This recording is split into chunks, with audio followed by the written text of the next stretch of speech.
That's tough. we've got to anyway. So hour number 2, we've got our live chat room right now. WZROnline.com/chat. Once again, WZROnline.com/chat. Get in there. We're going to do chat shoutouts here in just a little bit. We're going to be taking the live phone calls here in about 10-15 minutes as well. Just give me a few minutes here to get through a couple more news bits. Yes. Next on the list, my man, Terrence Terrell and Drew McIntyre, 2 WWE superstars, obviously. Tiffany, be interesting to see what happens with her. And honestly, I think we talked about this before, but the biggest times to fuck up is WrestleMania, SummerSlam, Survivor Series. You know what I mean? Those are the biggest. That's when WWE has the biggest spotlight on them. Right. And that's really a no-no. So I mean, me personally, I expect her to get released. So I would look for something. If it's gonna happen, it's gonna happen this week, and it would happen after the TV tapings. Mm-hmm. It would happen. Well, there's a TV taping tomorrow. It would probably be Thursday or Friday. That you would see a notice. If she were to be released, I would say Thursday or Friday. After the tapings, when everybody's back in Stanford, Titan Towers, we'll do it then, And there hasn't really been a lot of information released on what really happened with the domestic disturbance, so that'll be interesting if that gets out. Somebody in the chat, TNA is Wrestling, says Scott Hall got fired. He was no longer a TNA wrestler when he entered rehab. No, that's not the deal with that is... Yes, he was, how do I put that? Yes, he was sent home. It's kind of it's similar to Carlito in WWE, where WWE knew that Carlito had a problem. Mm-hmm. They offered him rehab. He turned it down. He was fired.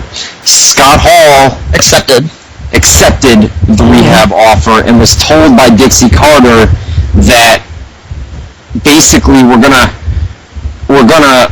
let you go, or we're gonna let you take time off to go get these problems fixed, and then go from there.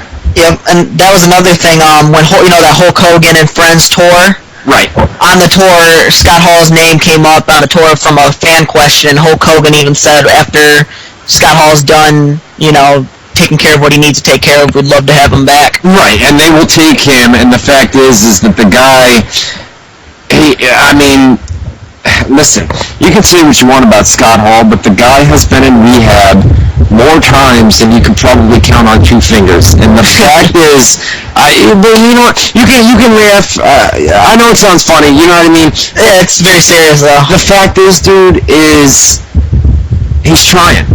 Exactly, but the dude is trying, and he goes to rehab, and then he gets out and he relapses, and then he goes back into rehab and he gets out and he relapses. He needs, it may be the people that he surrounds himself with. You just never know what the issue is, where, it's... Yeah, he always ends up in a bad situation. It's like one of those things, I think, where he puts himself in a bad situation to begin with, Yeah, and the people that he associates with. And Waltman's the same way. Exactly. That's what they said to Waltman. They said to him, because he was saying, Scott Hall, is there to support me all the time, and the interviewer said, he goes, I thought Scott Hall would be the guy coming in with a 6-pack right after to cheer you up.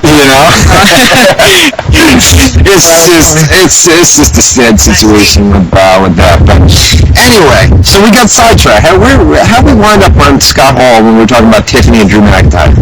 Somebody in the chat room said something, got me fucking distracted. Anyway, so Tiffany, right? They're at, prior to SummerSlam, there was a party. I think it was at the Playboy Mansion. Yes. Yep. Yeah. Right. Yeah. Pretty sure, because she was hanging out with. She was hanging out with a Playboy girl. Yeah. So she was at the Playboy Mansion, and things were all good there. And I guess she got back to the hotel room. Drew McIntyre was there. Something occurred. We don't know what it was, and it was probably. Listen, we've all had stuff like this. Okay, you go out. You get drunk, you have a couple beers, you get pissed off at your buddy. The next morning you wake up and say, son of a bitch, man, I got drunk last night and fucked up. And I mean, he was in the Playboy Mansion, for crying out loud. I would have been pissed at him if he wasn't around the... So, yeah, he came out and basically said that the whole thing is going to be cleared up shortly, da-da-da-da-da, and you got to remember that Vince is on a roll with Drew McIntyre, and who knows whether Drew went to bat for her and basically said it was a huge misunderstanding. Maybe she won't be fired. You know, maybe they'll keep her around. Maybe Drew went to bat for her. But it just seemed like a case of something happened in a hotel. They were just recently married. It was probably a jealousy thing, you know.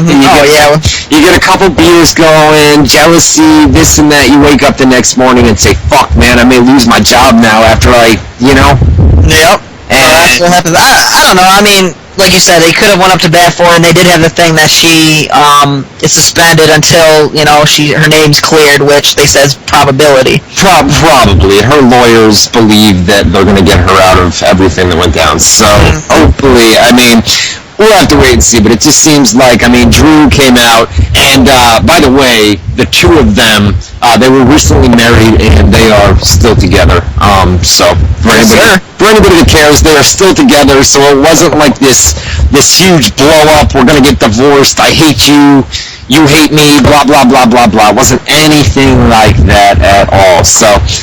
Let's see what happens with that. It's a happy ending. The People's Champ is a happy ending, baby dolls. All right. You want to get to Paul Heyman before we take any phone calls? Paul Heyman. Let me load this up. Basically, go ahead.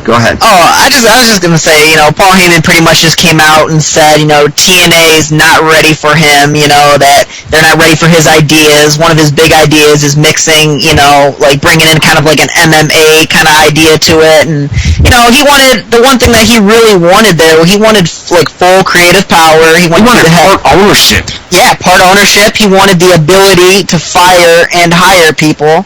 And that's something, you know, obviously, you know, Dixie's not too big about. She don't like to fire people. And his ideas, you know, were a little different from Dixie's idea. People say, like, give it to him, give him complete control, give him TNA, blah, blah, blah. You guys are fucking crazy. The people that say that are nuts. You guys are nuts, man. You people that are on, like, there are people that, I swear, man, they dangle from Paul Heyman's nutsack. I swear, they just hang on to Paul Heyman's nutsack and just tug at it. You know what I mean? You know, the thing, you just gotta remember, the thing that you gotta remember, you know, I love DCW. You like DCW, but, you know, this guy was not successful as an owner. You know, I mean, besides for Rob Van Dam, he didn't build anybody that's really that relevant today. Yes, he did. He built, Steve Austin was in ECW. Oh, okay. He's built, listen.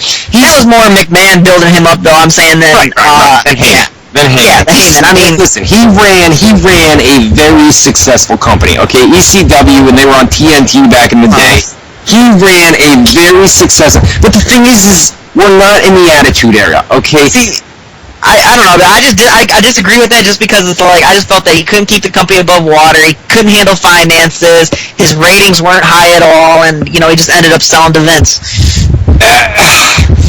There's so much more behind this. It's, okay, let's leave out all this other shit, right? And let's talk about Paul Heyman as just a booker, okay? Paul Heyman as a booker.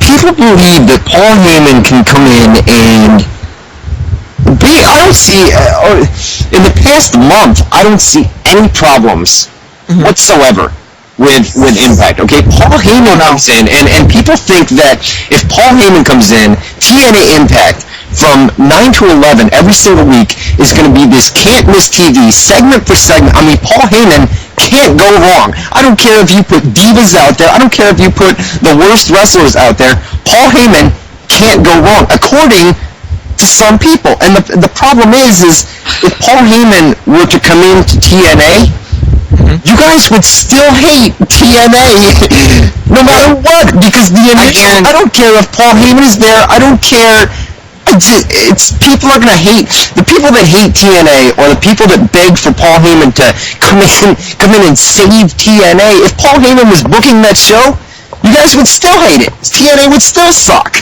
I mean, like we were saying earlier, though, I mean, if he pretty much gave out some of his ideas, and I think his ideas are going backwards from where they're at, if you want to know the truth. You know what I mean? He wants to get rid of a lot of the 40-year-olds, and, that, like I said, we talked about earlier, that includes your big names, Rob Van Dam, Kurt Angle, some of those guys, Ric Flair, all them, but, see, my thing with him is, I don't think he's that great of a booker that I'd give him full power. He's not the great booker that people...